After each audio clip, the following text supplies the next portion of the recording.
behind the lines in 3, 2, 1, go! It's the autonomous period where the points are increased for scoring on the grid, but the robots are doing all the work with just their programming and the language and the hard work of the students on the teams.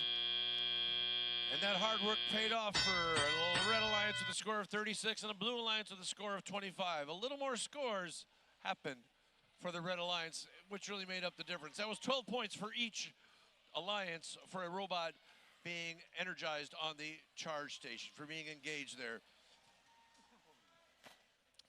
So on the Red Alliance, we have Project W from Wilby High School in their community with Team Paragon from Windsor.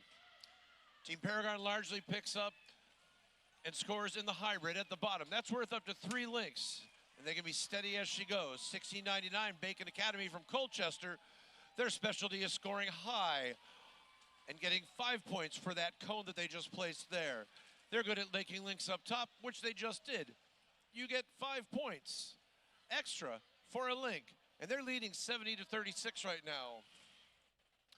57-46 for Blue in the middle of the field. They're from Deep River, Connecticut. They're going over to the loading station, picking up a cube. That's a safe space for them. That's traced out by blue tape. They're bringing that cube back to the other side, and they're going to try to load it next to the Techno-Ticks from Lyman Old Lyme down in Connecticut. Techno-Ticks now getting a cone from their loading station, carrying it across the field. Meanwhile, 1071 and 571 are tussling in the middle of the field. 1071 trying to push 571 into a potential penalty, and it succeeded. There's a little bit of a pushing match there, so they have to be very careful, and looks like they might have pulled it off again. It's an interesting strategy to have for defense in the middle of the field. It is 82-63 in favor of the Red Alliance with 30 seconds left.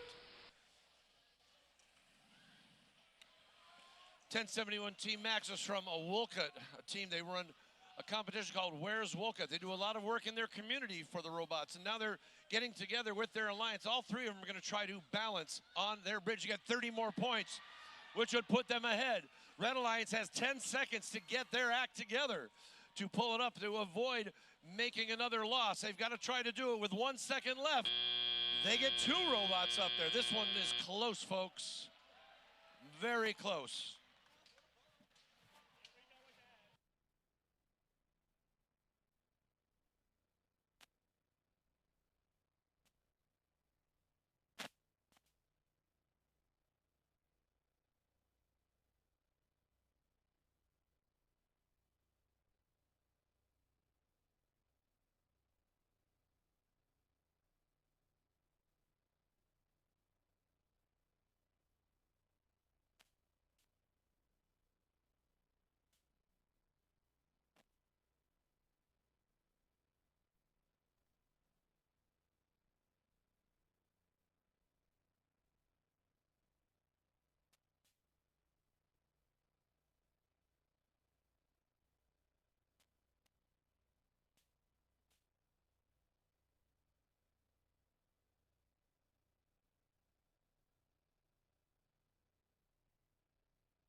And here are the results of that match. It was won by the Red Alliance. The Red Alliance pulled that off by a final score of 118-95. It was tied on mobility, but look at those grid points. Red Alliance really knew how to score. Blue Alliance was ahead. That one extra robot on the end of the charging station, 15.